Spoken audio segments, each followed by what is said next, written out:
Assalamualaikum warahmatullahi wabarakatuh. Waalaikumsalam. Selamat pagi pemirsa Tawakal yang dirahmati Allah Subhanahu wa taala. Senang sekali saya Farid Hasan kembali menjumpai Anda.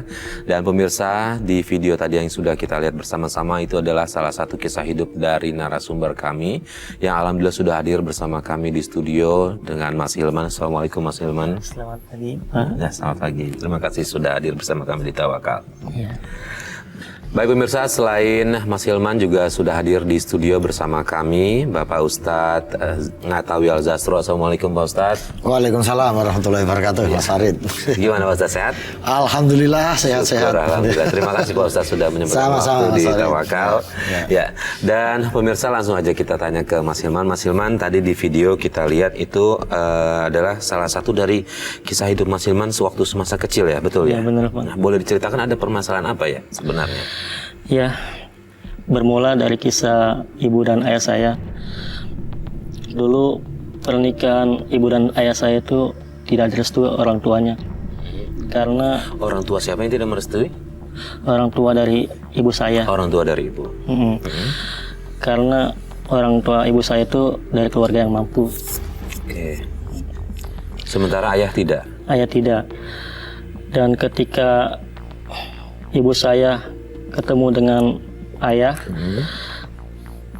ibu tetap tidak direstui hubungannya sama orang tua saya. Lalu kemudian sampai akhirnya menikah, dengar ceritanya apa? Keputusannya apa? Hampir tetap, maksudnya ibu tetap memilih ayah gitu. Ya, karena ibu tetap bersikeras untuk memilih ayah. Dan dalam kehidupan ibu pun, ibu sangat diuji oleh Allah. Ujiannya seperti apa? Ternyata ayah orangnya tidak bertanggung jawab. Tidak bertanggung jawabnya itu Ya. seperti apa? Dia Tidak. suka menghabiskan uang untuk foya-foya, untuk judi, dan main perempuan. Bahkan Coba tarik nafas dulu, masnya. Coba istighfar dulu. ibu hampir ingin dibunuh oleh ayah. Astagfirullahaladzim, gara-gara apa? Jadi waktu itu ayah pulang ke rumah untuk meminta uang kepada ibu dengan niat untuk kawin lagi. Oke, terus? Sudah pasti ibu tidak mau. Dan ibu tidak memberikan. Lalu ayah masuk ke rumah, ambil sebilah pisau untuk membunuh ibu. Tadi sih IPA, IPS sama IPK mah bagus kan? Iya bagus. Bapak mau cari apa? Mana pesan kamu? Hah? Mana duit simpanan kamu? Sini. Buat apa Pak? Udah, jangan banyak bicara. Saya butuh duit. Duit kita udah habis Pak. Dipakai kebutuhan sehari-hari. Dengar ya. Hari ini saya mau nikah. Mana duitnya? Maksud Bapak? Bapak mau nikah lagi? Kenapa? Protes. Hah? Mana duitnya? Mana? Mana? Enggak ada.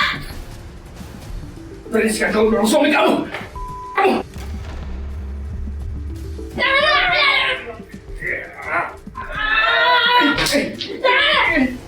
Jangan. Ayo gangguin gue mulu. Mendingan pergi. Kamu. Oh, Ustadz, ini dari awal tidak mendapat restu dari orang tua sang ibu, tapi begitu tetap memutuskan menikah, tapi justru bukan kebahagiaan yang didapatkan nih Pak Ustadz. Iya. Apakah ini ada kaitannya dengan restu orang tua Pak Ustadz? Bisa iya, bisa tidak, Mas Farid. Ya, karena banyak juga orang yang awalnya tidak direstui orang tua, tapi kemudian sejalan dengan waktu, akhirnya suami pasangan yang baik sehingga bisa meyakinkan keluarga yang tidak setuju sehingga akhirnya hubungan menjadi baik dan berjalan secara normal. Artinya restu bukan menjadi faktor utama yang menyebabkan terjadinya hal-hal seperti ini. Yang terpenting menurut saya ini adalah apa ya, tetap menjadi faktor karakter individu dari si ayah ini gitu ya. Kebetulan orang nikah ini kan misterius Mas ya. Hanya Allah yang tahu. Ambil undian dapat jodoh ternyata yang seperti itu. Jadi kalau menghadapi kondisi seperti ini hanya ada dua menurut saya, Mas Hilman. Ya, satu, ini saya nggak tahu karena Mas Hilman baru cerita ayahnya kemudian bagaimana. Ini adalah cermin bagi orang tua yang tidak baik. Contoh orang lelaki yang tidak bertanggung jawab, seorang perempuan yang sudah mengorbankan hubungan dengan keluarga, mengorbankan restu orang tua, hanya satu-satunya gantungan dalam hidup, ya, selain Allah ya. Kalau Allah itu sudah pasti, tapi secara faktual real ini adalah laki-laki ini. Tapi ternyata dia mengkhianati tidak hanya secara emosi, tapi juga mengkhianati secara agama karena tanggung jawabnya nggak bisa dilaksanakan dengan baik. Jadi ini contoh yang tidak baik, Mas Farid. Oke, Mas Hilman berapa bersaudara? 4. 4 bersaudara. Saya yang paling bontot, yang terakhir. Yang paling terakhir. Berarti semua itu juga menyaksikan apa yang ayah lakukan ke ibu. Iya, pada saat itu yang kakak saya nggak ada. Nggak ada, cuma Mas Hilman aja. Tapi sehari-hari apakah selalu berkasar berbuat kasar sama ibu? Sering mukul ibu, bahkan ya itu seperti itu. Dan saudara lain juga ikut menyaksikan itu. Oke, Mas Hilman, nah kemudian sikap ayah sama Mas Hilman dan kakak-kakaknya seperti apa sehari-hari? Sama ya, kasar. Sama kasar juga. Dipukulkah atau dengan kata-kata aja? Ya dipukul. Terus ketika ibu lagi sholat suka ditendang. Lagi sholat? Masya Allah. Ya Allah, ini Pak Ustadz udah kelewat batas nih Pak Ustadz. Jadi ini Masya Allah dunia akhirat ini, Mas Farid. Secara dunia dia sudah menyakiti anak-anak dan istrinya. Secara akhirat dia padahal dalam hadis itu sebutkan ya, kullukum ra'in wa kullu ra'in mas'ulun an ra'iyati. Setiap Anda semua ini adalah pemimpin. Pejabat menjadi pemimpin bagi rakyatnya. Ulama menjadi pemimpin bagi umatnya. Ayah dan suami menjadi pemimpin dari keluarganya. Wa kullu ra'in mas'ulun an ra'iyati. Setiap pemimpin akan dimintai pertanggungjawaban, dimintai oleh Allah apa yang sudah dia lakukan ketika menjalankan kepemimpinan ini. Masya Allah.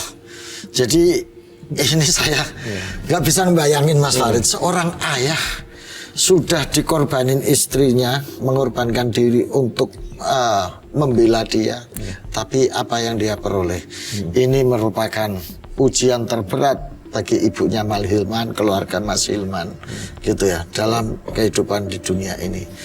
Ya, Mas Hilman diuji dengan kehidupan seperti ini. Itu artinya Allah sudah memilih Mas Hilman dan keluarga untuk dijadikan sebagai apa ya, oleh Allah sayang, ya, sehingga diuji seperti ini. Ya, kalau Mas Hilman dan keluarga ikhlas, Mas Hilman dan keluarga sabar menerima cobaan ini, insya Allah akan mulia. Oke, Mas Hilman, Bapak kerja apa? Narik beca. Narik beca. Sementara ibu kerja atau tidak? Ibu cuci gosok. Cuci gosok. Jadi untuk kebutuhan sehari-hari dari narik beca sama cuci gosok. Terus kemudian Bapak mohon maaf kasih nafkahnya semua ke keluarga atau Bapak aja sendiri, ibu-ibu sendiri gitu? Jadi ketika dapat uang itu diambil sama Bapak buat dihabiskan untuk foya-foya, judi, dan main perempuan. Ini udah istrinya ikut membantu untuk memenuhi kebutuhan rumah tangga, tapi justru diambil uangnya dan dinikmati sendiri nih Pak. Sementara anak ada 4. Saya yang justru ingin tahu bagaimana ketika hubungan ini dengan keluarga. Apakah sudah terputus sama sekali dengan keluarga dari ibu karena tidak direstui itu? Sudah terputus, nggak ada kontak. Bahkan Mas Hilman sendiri nggak pernah kontak dengan nenek, om atau tante dari keluarga Bapak? Tidak sama sekali. Berarti sudah betul-betul lepas sendiri gitu ya. Ketika kondisi keluarga susah kayak gitu, pernah ibu misalnya konsultasi ke orang tua atau ustadz atau siapa yang sekiranya bisa diajak? Pernah? Nggak pernah Pak? Pernah Pak. Jadi semua ditelan sendiri? Ditelan sendiri sama orang tua saya, ibu saya. Sama ibu ditelan sendiri? Sampai... Itu sampai kapan? Sampai kena penyakit tumor rahim itu 8 tahun. 8 tahun nggak sadar terkena penyakit tumor yang makin parah. Terus biayanya gimana itu? Pada waktu itu nggak ada biaya, jadi makin parah.